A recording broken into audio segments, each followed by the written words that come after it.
जितनी आई सब काम वाली दुनिया आई।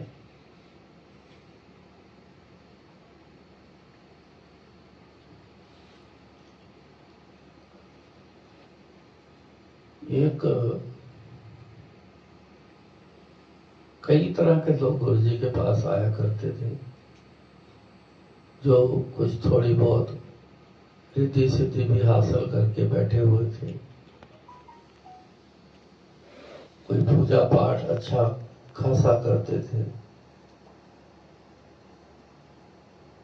गुरु जी को देखने के लिए आया करते थे लोग, कैसे हैं गुरु जी, सुना है, चलो देख के आते हैं।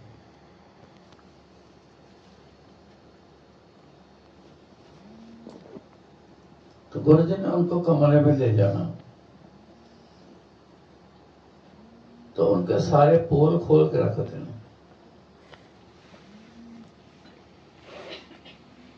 कहना छोटी जी लेके चीज तुसी बैठे हो, छोटी जी, बहुत छोटी गल है, तुसी समझते हो कि मैं बहुत बड़ी चीज लेके बैठा हूं, और आप लोग क्या करते हो, किसी के लिए बुरा भी करते हो। जरा किसी ने आपको कहा, पैसे मांग लिए, आपने इतने पैसे दे दो जो वो लोग कर देते हैं। पता है आपको ना दुनिया में कितना बुरा हो रहा है, ये टूने टपके, ये कितने ऐसी चीजें तांत्रिक विद्या से कितनी दुनिया करती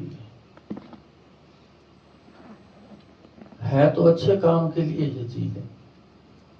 ये बताना गुरु जी ने कहना है तो ये अच्छे काम के लिए, अच्छा काम क्यों नहीं करते। आपने आगे जाके जवाब नहीं देना। गुरु जी के पैरों पे गिर जाना सब। गुरु जी के बोल में बड़ी ताकत थी। थोड़ा बोलना, छोटे सेंटेंस में बोलना, इतनी ताकत होती थी कि इंसान फट समझ जाता था, पैरों पे गिर जाना।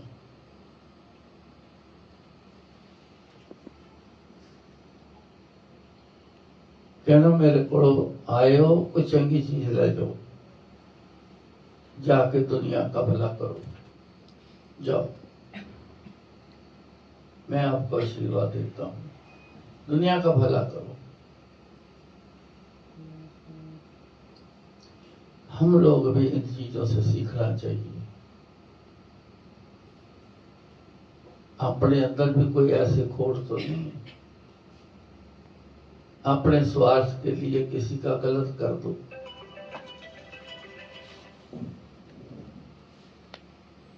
लेखा रब मंगे सिया, तू आयो केड़े कम। लेखा देना पैना है, बचेगा नहीं कोई भी।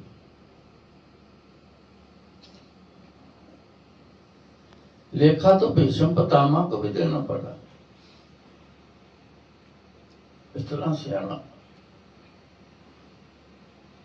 उस समय में उससे बढ़कर सियाना कोई नहीं था।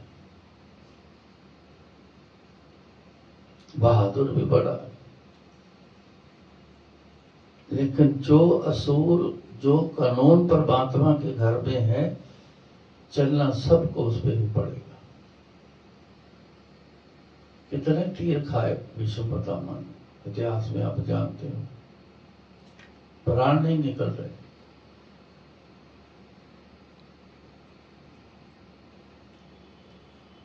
शरीर में कोई जगह नहीं बची कि एक तीर और किसी ठिकाने पे बज जाए तो प्राण निकल जाए, वो भी जगह नहीं बची।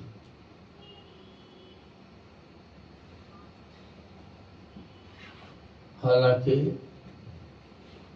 कृष्ण महाराज 5 पांडवों की तरफ से, वो दुर्योधन की तरफ से था, लेकिन ये एक रचना थी, पता सबको था। ये परमात्मा की एक रचना थी महाभारत। इसको कुछ और मत समझना, ये डिटेल लंबी चली जानी, मैं इसमें नहीं जाऊंगा। लेकिन उनको कृष्ण महाराज को बुलाने के लिए कहा कि उनके बिना मेरी गति नहीं होनी, बुला दो जरा उनको। बुलाया तो उन्होंने कहा कि मैंने तो सारे अपने कर्म भोग कर चुका हूं, पर कौन सा कर्म है जो समझ नहीं आ रही। कोई जगह नहीं बची तीर लगने की, सब लग चुके हैं, फिर प्राण क्यों नहीं निकलते। मैं हमेशा कहता हूं परमात्मा से ज्यादा सियाना कोई पैदा नहीं हुआ। चाहे कितना भी कोई ज्ञान ले ले, कितनी भी ताकत ले ले, कितनी भी तपस्या कर ले, कितना कुछ कर ले, फिर भी वो परमात्मा से ज्यादा सियाना नहीं बन सकता। कृष्ण महाराज ने कहा कहां तक देखा है तूने। एक हम बात करने के समय लेके अंदाजा लिखत कुछ और होगी, वो है नहीं लिखत कहीं एग्जैक्ट। मान लो उसने बोला कि 100 जन्म मैंने पीछे अपने देख लिए, ये उसको आते थे अपने जन्म देख लिए, 100 जन्म पीछे देख लिए, कोई ऐसा कर्म नहीं बचा कि जिसका मैं कर्मों का भुगतान ये दे रहा हूं। तो मान लो कि कृष्ण महाराज ने कहा कि 2 जन्म और पीछे चला जाए, 100 देखे हैं 102 में चला जाए। जब वो गया तो जाके देखा उस जन्म में बाल रूप में एक मकौड़ा पकड़ा। बरसातों में आते हैं ना, लंबे लंबे पंख होते हैं, कोई हेलीकॉप्टर कहता है उसको, कोई कुछ कहता है। वो पकड़ा, एक सूल तोड़ी, तो जमीन पर रख के उसको एक पर में उसने सूल गाड़ दिया। तो दूसरा पर खुला है, जब उड़ने के लिए कोशिश करता है तो सूल के इर्द गिर्द घूमता है तो वो पंधेरी बन जाती है, तो बड़ी तेजी से घूमता है और हंसता है, कहता देखो कैसे घूम रहा है। बस उस कर्मों का फल था। ब्याज पढ़ता पढ़ता पढ़ते पढ़ते एक सूल लगी और एक के कई सूल बन गए तीर के रूप में। अब वो ब्याज लगे कितने तीर और पड़ने थे, वो गिनती पूरी नहीं हुई। कृष्ण महाराज ने भी देखा भी जगह ही कोई नहीं बची पहले, और तो फिर दया में आए तो उनको मुक्ति कर दी।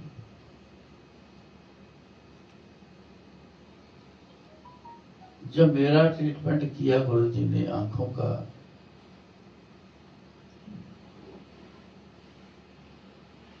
पहले पानी डाला आंखों में, फिर माचिस से हीट दी, आंखों को चम्मच गर्म करके लगाए आंखों को।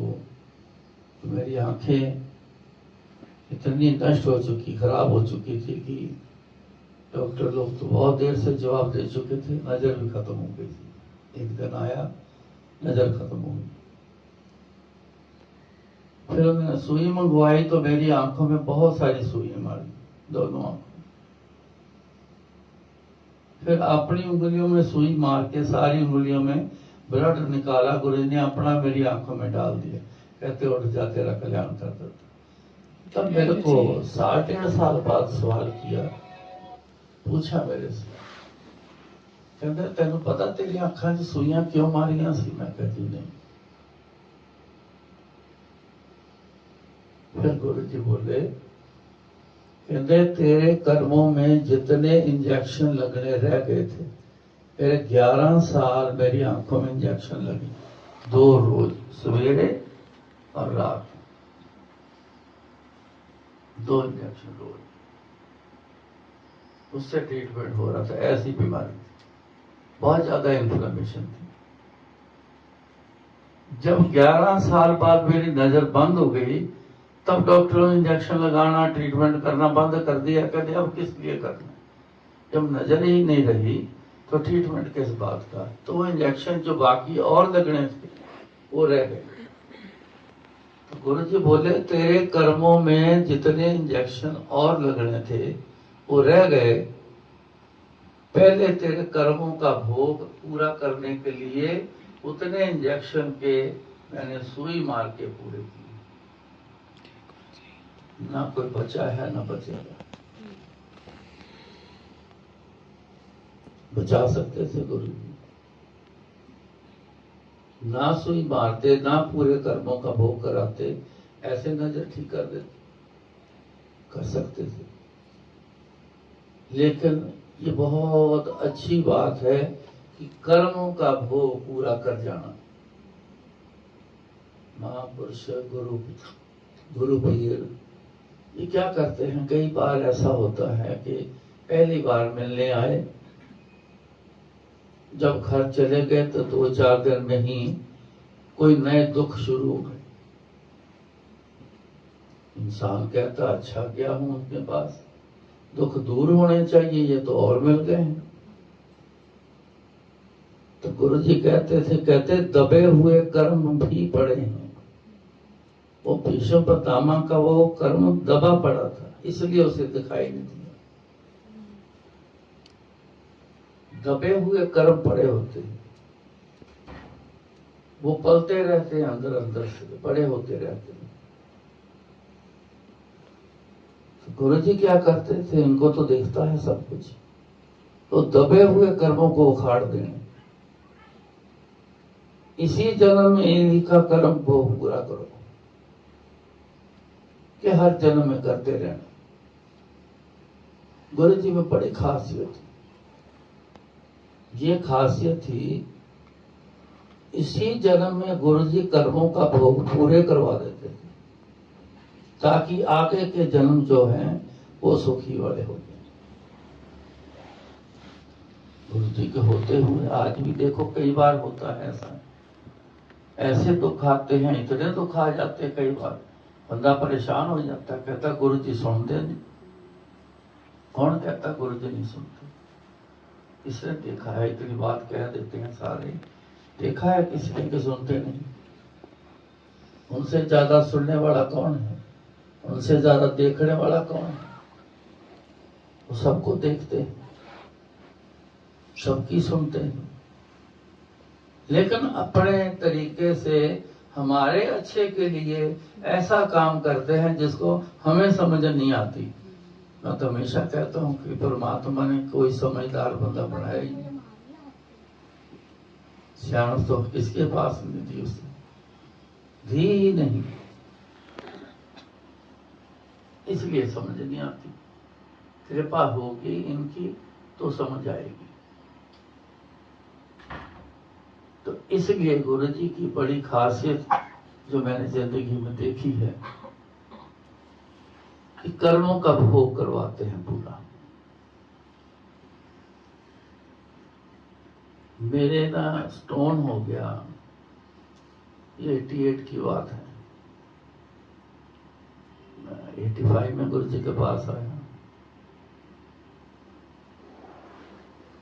मेरे अचानक लेफ्ट साइड में पेन हुई बड़ी जबरदस्त, सहा ना जाए। तो गुरुजी ने मेरे को देखा जब कि ये बड़ा पीड़ित है, तो कहने की होया? मैं कहा बहुत ज्यादा दर्द है।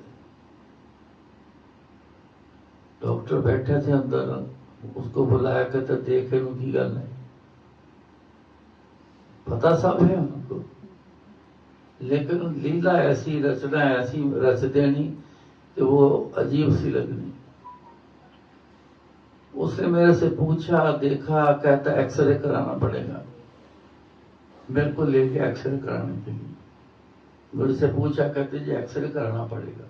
कहते चल लेगा करा एक्सरे, पता सब है। एक्सरे किया तो उसमें स्टोन आ गया। कहते जी इसके स्टोन है, पेन किलर दे दिया, मेरे काम नहीं करता। आज भी पेन किलर काम नहीं करता, पैरासीटामोल बस यही काम करता।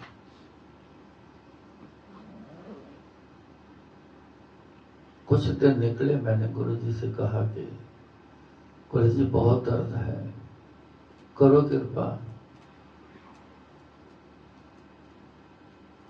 इतनी दुनिया के स्टोन निकालते, गॉल ब्लैडर से मल्टीपल स्टोन गायब कर देंगे, किडनी से स्टोन गायब कर देना। और बीमारियां, ट्यूमर गायब कर देने, बहुत कुछ गायब कर देना, रोज के काम थे। मैंने जब कहा तो मेरे को गुरु जी ने जवाब दिया, कहते पड़ा रहने दे, तेरे को क्या कहता है। मैं कहा जी दर्द करता है और तो कुछ नहीं कहता, दर्द बड़ी करता है, सेवा में बड़ी दिक्कत आती है, कुछ नहीं बोले। 88 साल से शुरू हुआ, 91 में पहले 90 में कंप्लीट किया, जलंधर का मंदिर बनाया। फिर गुरु जी ने 91 में मेरे को दिल्ली फिर भेजा, कहने लगे कि एक बेसमेंट किसी ने दी है, जाके उन सारे मंदिर बना दे। 1 साल मेरे को लगा यहाँ पे। एक हाथ मेरा यहाँ होता था, दबा के रखना, दर्द होने तो भाग दौड़ करते रहना। वापस आया तो आके मैंने कहा गुरु जी बड़ी परेशानी, करो कृपा गुरु जी, गायब करो, पत्थर निकाल दो। तो जवाब देते हैं, अच्छा जो आप दिल्ली जावांगे ना उथे करांगे। पता नहीं कब दिल्ली जाना है, जाना भी है कि नहीं जाना, ये गुरु जी का पक्का भरोसा नहीं। ऐसा होता था एक जगह फिर जहां बैठ गए ना, 2 दिन अगर गुरु जी वहां रह गए तो समझ लो सालों साल फिर वही। मन में सोचा पता नहीं कब दिल्ली जाना है, ये तो बड़ी तरीका अजीब सी डाल दी। 95 में मेरे को यहाँ दिल्ली छोड़ गए थे, हम जयपुर से आए थे, मंदिर बनाने के सिलसिले में यहाँ छोड़ गए, खुद पंजाब चले गए। मैं कहता कहता ही रह गया, मेरे से कहा ही ना गया कि गुरु जी इसका तो कुछ कर जाओ। गुरु जी के मर्जी के बिना कोई कह भी नहीं सकता था। एक बंदा एक आया, वो घर से ना नोट करके आया करे कि कौन कौन सी बातें कहनी गुरु जी को, क्या क्या तकलीफ है, क्या क्या दिक्कतें हैं। तो जब भी उसने आके बैठना ना तो गुरु जी ने बुलाना, हाँ 10 किताबें, तो उसको दिमाग से निकल जाए, वो बोल ना पाना उसने। एक दिन वो कागज पर लिख के ले आया, लिस्ट पूरी बनी, 8 9 10 बातें लिख के ले आया। अब जाने जान गुरु जी आते बुला लिया, इधर आ, हाँ लिस्ट बना ले। गुरु जी क्या करूं, आपके सामने बैठता हूं सब कुछ भूल जाता हूं, मेरे मुंह से निकलता है कुछ नहीं। आखिर में यही तरीका देखा, चलो कागज पे लिस्ट बनाता हूं, फिर पढ़ के सुनाऊंगा आपको क्या क्या दिक्कत है। तो गुरु जी ने बोला निकाल कागज, तो वो कागज निकाल रहा है, गुरु जी उसकी दिक्कतें बता रहे हैं। तो कहते जितनी दिक्कतें तेरे को बताई हैं तू यही लिख के लाया है, पढ़ चेक कर। कहता हाँ जी यही। तो कहते तू क्या सोचता है मेरे को पता नहीं, तो किस लिए आता है, यहाँ सारी दुनिया मेरे पास आती, मेरे को नहीं पता क्या तकलीफ है हमको, या क्या मांग करनी है, या क्या चाहिए, मेरे को सब पता होता है। लेकिन बात शुरू करने का एक तरीका होता है कि गुरु जी कहते हैं कैसे आया, क्या कहना, बोल क्या चाहिए, ये तरीका होता है। तो मैं भूल गया, गुरु जी आ गए, मैं बड़ा दिक्कत में। फिर जब गुरु जी को मैं 97 एंड में चंडीगढ़ से लेके आया, गुरु जी को एक्सर्शन बहुत ज्यादा हो गया, थकावट बड़ी हो गई थी, तो जाके मैं जबरदस्ती लेके आया गुरु जी को, तो चल के आपकी सेवा करते हैं, सब ठीक हो करते हैं आपको, चलो। 3 दिन लग गए मेरे को मनाने में, वहां पर बड़ी मुश्किल से मना के लेके आया। एक दिन मेरे को याद आया, मैं कहा गुरु ने कहा था दिल्ली जावांगे तो उत्थे करांगे, मैं कहता गल बन गई। मैंने गुरु जी से कहा, मैं क्या गुरु जी आपने बोला था कि दिल्ली जब जाएंगे तब पत्थर निकालेंगे, तो करो कृपा। कहते जा वधिया जा डॉक्टर वेख जा।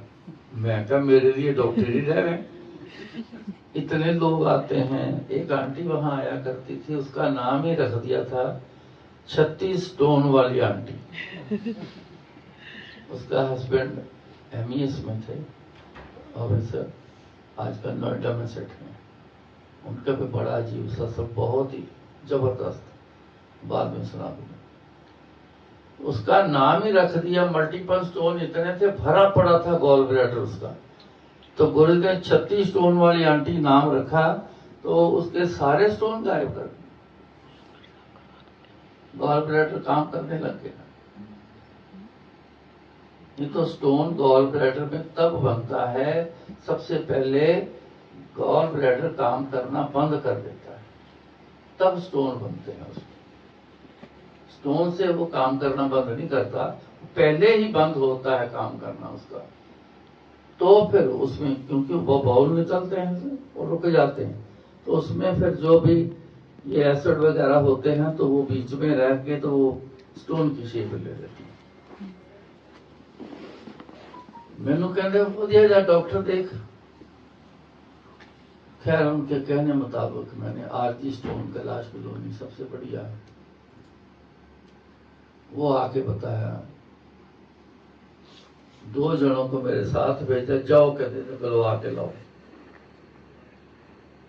अब गुरु जी के आगे बोलना बहुत बड़ा मुश्किल होता था, उनकी बात को टालना सबसे मुश्किल होता था। हमारे लिए तो बहुत मुश्किल था, लोग कई बार करते थे बातें टालना, तो गुरु ने सीधा जवाब देना, ये तू एडा सियाना तो मेरे को करना है।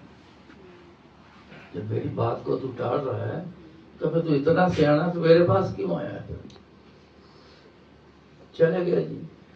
वो साउंड स्ट्रोक से वो चोट बजती है तो क्रश होता है स्टोन, तो यूरिन के साथ वो कचरा जो है ना बाहर आ जाता है।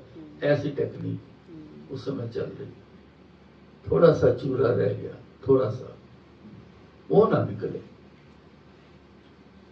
बड़ी कोशिश की उन्होंने, आखिर में बोला कि एक मोटा सुआ डालेंगे, किडनी के अंदर लेके जाएंगे और वहां से सक करके निकालेंगे। अगर आपको मंजूर है तो सोमवार को आ जाना। मैं वापस आया तो गुरु जी कहते की कहता डॉक्टर?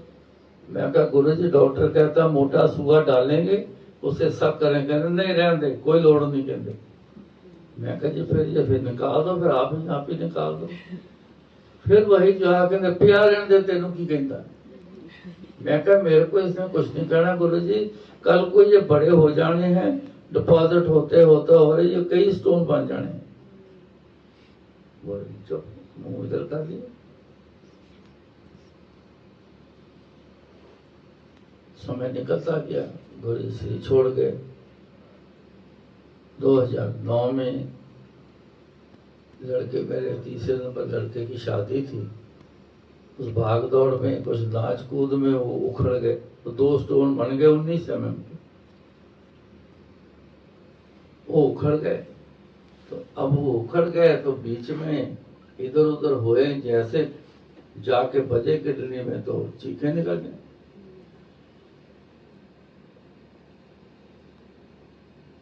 शादी जैसे तैसे निपटाई, तो मैंने बड़े लड़के को बोला कि जा यार बात करके आ किसी से। तो एक डॉक्टर है, वो काफी ऑपरेट करता है इसकी लैप्रोस्कोपी, उसके पास गए, बातचीत करी। तो मैंने उसको बोला कि पेन किलर मेरे कोई काम नहीं करता। कहता कोई बात नहीं, कोई जरूरत नहीं, मैं सब देख लूंगा, आप एडमिट हो जाओ। एडमिट हो गए, उन्होंने लैप्रोस्कोपी से निकाल दिए। तो दूसरे दिन सवेरे ड्रेसिंग करके उन्होंने छुट्टी देके घर भेजना था। मेरे साथ जितने ऑपरेशन हुए, मेरे साथ सबके ड्रेसिंग कर दी, छुट्टी दे दी, वो सब जाने शुरू हो गए। जब मेरी बारी आई ड्रेसिंग की, डॉक्टर ने जैसे वो टेप ऐसे करके खोली, यहां से ना सुराख करते हैं किडनी के अंदर तक, उसमें से कैमरा डालते हैं, उसी में से ऑपरेट करते हैं, सब कुछ उसी में से करते हैं। जैसे उसने टेप ऐसे उखाड़ी ड्रेसिंग वाली, तो जैसे फाउंटेन चलता है इतना ऊंचा फुहारा फ्लूइड का निकला। वो डर गया, कहता ये क्या हुआ। उसने फटाफट डॉक्टर को फोन किया कि ये नई चीज देखी है, ये क्या है। उसने बोला कि कॉटन का एक लड्डू सा बना के टाइट सा उसके ऊपर रख के जोर से टेप मार दे। उसने टेप मार दी, कहता बाकी मैं देखता हूं। टेप मार दी, मेरे को रूम में भेज दिया। डॉक्टर साहब ने आना है, देखना है ये क्या चीज हो गई। लेकिन वो लीकेज शुरू हो गई फ्लूइड की।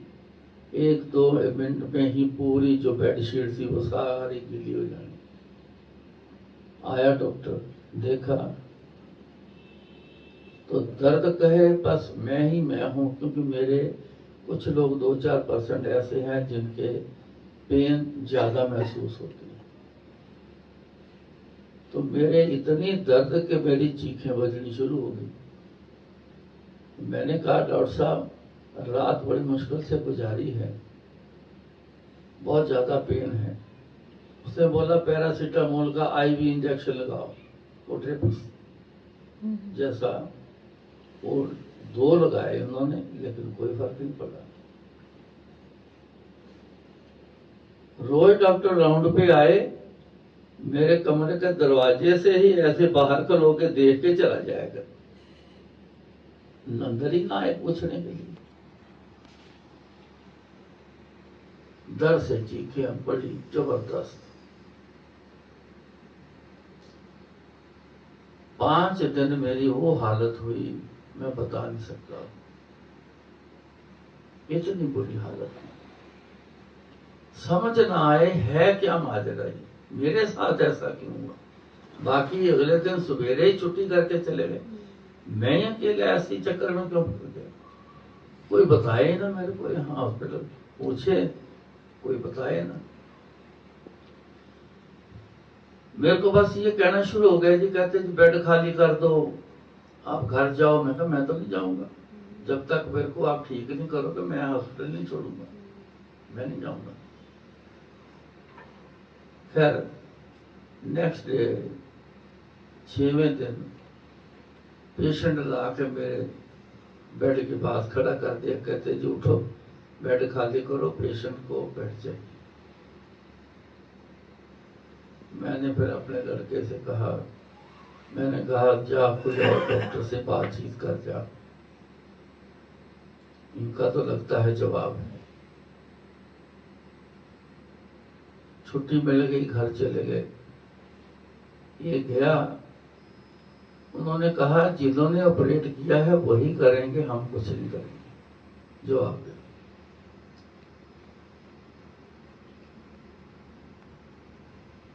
पता चला कि एक स्टेंट डालते हैं, एक मोटा, वो क्या होता है, मोटा प्लास्टिक का पाइप होता है, फ्लेक्सिबल होता है, वो यूरिन ब्लैडर से यूरेटर पाइप से निकाल के तो किडनी तक वो डालते हैं, इतना टुकड़ा होता है, ताकि ऑपरेट किया है, ब्लड अंदर जाएगा, क्लॉट बनेगा, वो निकल जाए, कुछ कचरा वचरा पड़ा हुआ आसानी से निकल जाए, ब्लॉकेज ना हो जाए। तो मेरे वो पाइप नहीं डाला, स्टेंट नहीं डाला, कहता जी मैं भूल गया। ये भूलने वाली बात है। 2-2 असिस्टेंट पास में खड़े हैं, एक एक चीज पकड़ाते जाते हैं, रोज के 30-35 ऑपरेट करता है डॉक्टर। तो ये भूलने वाली बात थोड़ी है, सामने बड़ी चीज है, एक एक पकड़ाते, उसको भी दिखता पता भी है डालना है, लेकिन वो क्यों भूला। बाद में समझ आई वो भुलाया गया, गुरु जी की तरफ से भुलाया गया, उसको मिस करवा दिया उसको। तो उसने कहा कि परसों आ जाना, हम वो डाल देंगे तो सिस्टम सारा नॉर्मल हो जाएगा, तो सब ठीक हो जाएगा। 6वें दिन मैं लेफ्ट साइड में करवट लेके लेटता था, क्योंकि किडनी थोड़ा सा यहाँ इंटेस्टाइन पे बैठ जानी तो थोड़ा सा हल्की सी चैन आ जानी। पर लेकिन जब वॉशरूम के लिए जब उठाते थे लड़के, मेरे को मैं चीखें मारता बहुत ज्यादा। तो रात को लेटा हुआ तो मैं राइट साइड में करवट लेके लेटा हुआ था। थक जाता नहीं, एक तरफ करवट ले लो थक गया, मैं दूसरी तरफ लेके लेटा हुआ तो ऐसा लगा अभी कोई चीज जंप करके मेरे यहाँ आके बैठी है।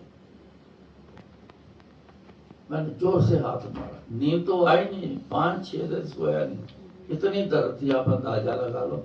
नींद नहीं आई, सो नहीं सका, इतनी दर्द। तो मैंने जोर से हाथ मारा कि ये क्या है, तो हाथ खाली चला गया, लेकिन टच कुछ नहीं हुआ। तो मैंने वाइफ को आवाजें दी, आंटी को, मैं कहा जल्दी लाइट जला, लाइट जला, लाइट जला। वो घबरा के उठी, क्या हो गया क्या? मैं तो लाइट जला पहले। लाइट जलाई, कहती क्या हुआ? मैं कहा यहाँ कोई बैठा है जंप करके, जैसे कोई बैठता है, थोड़ा वजन वाली चीज लगती है। क्या है देखा कमरे में, क्या है? उसने सारा बेडरूम देखा, कुछ समझ नहीं आई। चलो दोबारा लेट गए। उसके दिमाग में आया, कहने लगी लगता है कि हो सकता है गुरुजी आपके यहाँ हाथ रखे हों। उसका कारण क्या था, 5वें दिन मैंने जिस दिन छुट्टी मिलनी थी, मैंने गुरुजी के आगे अरदास की। मैं पहली बार मैंने अरदास की, कभी गुरुजी से हम कहते नहीं थे, उनको सब पता होता था, कभी बोलते नहीं थे।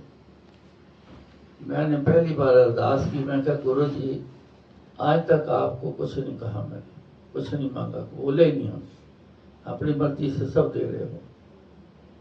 मैं कहा गुरुजी आज एक अरदास करता हूँ, सुबह सूरज चढ़ने से पहले या तो इस दर्द को ठीक कर दो, तो यार शरीर ही उठा लो। एक काम गुरुजी कर देना, जो मर्जी है दोनों में एक काम कर देना, ये मेरी अरदास है। तो नेक्स्ट डे जब वो लगता था कि उसने बोला कि हाथ रखा हो, उसके बाद मेरी दर्द थी जो गायब हो। मेरे को पता ही नहीं चला, 6वें दिन में रात को उसके बाद कब सो गया, सवेरे 10 बजे उठा। मैंने करवट ली, कोई दर्द नहीं, उठ के बैठ गया, कोई दर्द नहीं, वॉशरूम गया, फ्रेश होके आ गया, कोई दर्द नहीं, दबा दबा के देखा, कोई दर्द नहीं, पर वो लीकेज चल रही, दर्द गायब हो गया। इतने में परिवार सारा बरामदे में बैठे थे, तो उनको लगा कि शायद जैसे मैं उठ गया हूँ, तो आए तो आके बोलते रहे, हम हमको आवाज देते ना, रोज उठाते हैं, आज भी उठाना था। मैं कहा कोई जरूरत ही नहीं, दर्द ही कोई नहीं है, दे देखो मैं हाथ दबा रहा हूँ, कोई दर्द ही नहीं, मैं उठा, कोई पेन नहीं, कुछ नहीं। सो मैं भी उठ के बाहर बरामदे में आ गया, ठीक ठाक दर्द, लेकिन लीकेज चल रही। उसके नेक्स्ट डे फिर उसने बुलाया था, तो उसने वो जो स्टेंट था वो उन्होंने डाल दिया, तो लीकेज यहाँ से आनी बंद हो गई, क्योंकि ब्लॉकेज खुल गई, तो नॉर्मल तरीके से फ्लूइड आना शुरू हो गया।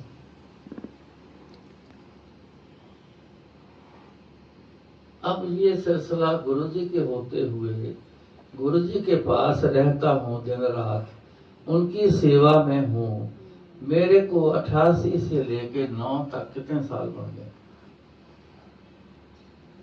12 ते 9 21 साल, 21 साल वो दर्द झेला मैं। क्यों कहते थे गुरुजी पड़ा रहने दे, तेरे को क्या कहता है। तो कोई ऐसा कर्म था जो कर्म का भोग करवाए,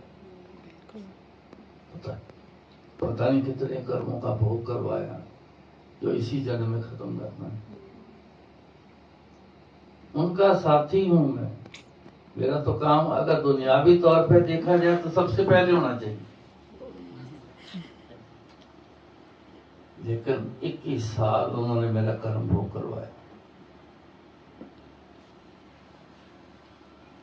ये कर्मों का भोग तभी होता है जो कर्म किए हैं। एक होता है रोग, एक होता है कर्म रोग। रोग दवाई से ठीक हो जाता है, रोग की दवाई है, उससे रोग ठीक हो जाता है। जो कर्म रोग होता है ना, इसकी कोई दवाई नहीं है। कोई कैंसर की दवाई है, बोलते सब हैं, लेकिन कोई ठीक होता है? इतनी बुरी हालत में लोग। अस्थमा की दवाई है, अर्थराइटिस की दवाई है, कहने को है, डॉक्टर कहते हैं सिर्फ पैसे लूटने के लिए, लेकिन आज तक इनका कोई इलाज नहीं। गुरु जी कहते किसी बीमारी का इलाज है नहीं किसी को, ये डॉक्टर सब ठगी करते हैं। कर्म रोग का कोई इलाज नहीं, वो कर्म भोग करना पड़ेगा। अगर दया आ जाए तो ये कर्म रोग बड़े ठीक किए हैं गुरु जी। पर साथ में ये कहते थे, कहते सी कर्म भोग कर लो तो बहुत चंगा है, ये बहुत चंगा है। मैं अपने आदमियों को कर्म भोग करवाता हूं, उनके कर्म माफ नहीं करता, मैं कर्म भोग करवाता। सो ये गुरु जी की जो फिलॉसफी है ना, इनको आप समझने की कोशिश करो। शिकायतें मत करो, बड़ी शिकायतें करते हैं लोग। यहाँ तक कहते हैं मैं तो आज गुरु जी से लड़ाई करके आया। मैं कहता हूँ शाबाश तेरे, तो गुरु जी से बड़ा हो गया तभी तो लड़ाई करके आया। क्या गुनाह किया गुरु जी ने आपके साथ? कर्म आपने किए, हाय तौबा इसलिए मची, तो लड़ाई गुरु जी से करते हो। कुछ ख्याल करो यार, तो बोलने से पहले कुछ सोचो तो सही, काम करने से पहले सोचो तो सही। गुरु जी से क्यों लड़ाई करते हो? क्या लगते हैं गुरु जी तुम्हारे? मेरा हर बार सवाल होता है, आज भी मैं सवाल डालता हूँ आप क्या लगते हैं गुरु जी? आपके कजन ब्रदर हैं, मामा हैं, चाचा हैं, क्या है? क्या रिश्तेदारी, पड़ोसी हैं, क्या है? क्या नाता है आपका? क्यों करें गुरु जी? लेकिन उनका बढ़ना पड़ेगा। जब तक उनके बढ़ोगे नहीं, कोई किसी का कुछ नहीं देखता। दुनिया भी देख लो, अगर दोस्ती है, रिश्तेदारी है, तो एक दूसरे के काम आ जाओगे। नहीं तो थर्ड पर्सन ऐसे आके बात करे आपसे, मेरे को मदद चाहिए, कौन चल आगे भाई, कौन करे तेरी मदद?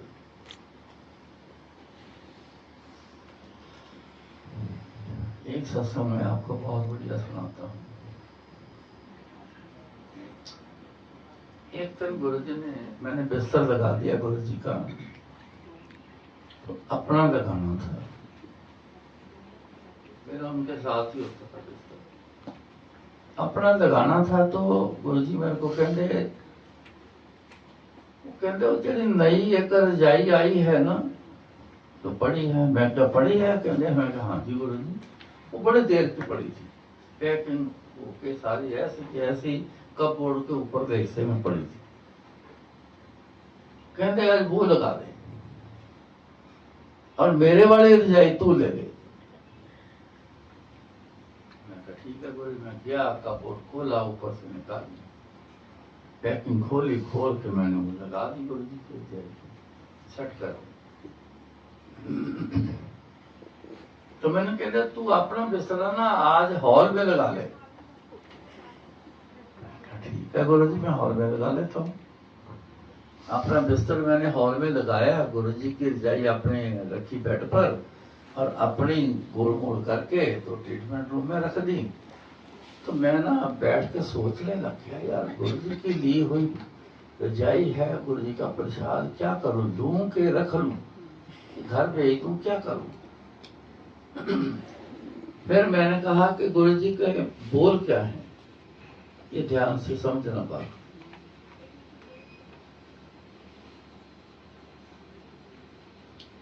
उन्होंने कहा मेरी रजाई तू ले ले, तू ओढ़ ले। इसका मीनिंग यह है, मैं रजाई लेके, मैं क्या गुरु जी का बोल पूरा करना है, उनकी आज्ञा में रहना है, अपनी मर्जी नहीं करनी, लेके तो मैं सो गई। पता नहीं रात कब मेरी जाग खुली तो मेरा सारा बॉडी स्टिफ हो ही पड़ी, इतनी दर्द कि मेरे मुंह से हाय हाय निकलने लग गई। मैंने उठने की कोशिश करी, मेरे से उठा ना गया। मेरे को प्यास लगी हुई, मुंह सूखा पड़ा बिल्कुल, तो मैं पानी पानी की आवाजें देने लग गया। लेकिन मेरे अलावा कोई और होता ही कोई नहीं था। गुरु जी होते थे, मैं होता था, तीसरा बंदा कोई नहीं। और सुनने वाला कौन? कोई भी नहीं। बड़ी दर्द, बड़ी तकलीफ। पता नहीं कब फिर मेरी नींद लगी। जब मेरी आंख खुली उस समय सवेरे के 9 बज गए थे। मैं उठता था 4:45 बजे। अगर लेट रात को देरी होती तो फिर मैं सोता नहीं था, क्योंकि 4:45 बजे से सेवा शुरू करता था। पूरे अंदर की झाड़ू लगाना, कारपेट पे सारा करना, डस्टिंग करनी, सब कुछ करके नहा के कपड़े बदल के 7 बजे धूप जला देता था। ये हुक्म था। तो 7:01, 2 मिनट, 3 मिनट, 5 मिनट के अंदर अंदर गुरुजी नहा के तैयार होके अपने कमरे से बाहर आ जाते। उनके आने से पहले धूप जली होनी चाहिए होती थी। तो मेरी आंख खुली तो राइट साइड में एक शिव जी की एक फोटो थी, उसमें लाइट लगी, तो एक कोने पे ना घड़ी लगी होती थी। मैंने जब देखा 9, मैंने इधर देखा तो सारी संगत ऐसे मेरे इर्द गिर्द बैठी हुई, तो मैं बीच में लेटा हूँ। हॉल में सुला दिया था, हॉल में सुला दिया था गुरुजी ने रात। हाँ। और मेरा दिल तो ठक ठक ठक ठक ठक ठक करने, मैं क्या इतनी बड़ी गलती होगी मेरे से आज। गुरुजी अब क्या करेंगे मेरे बारे में।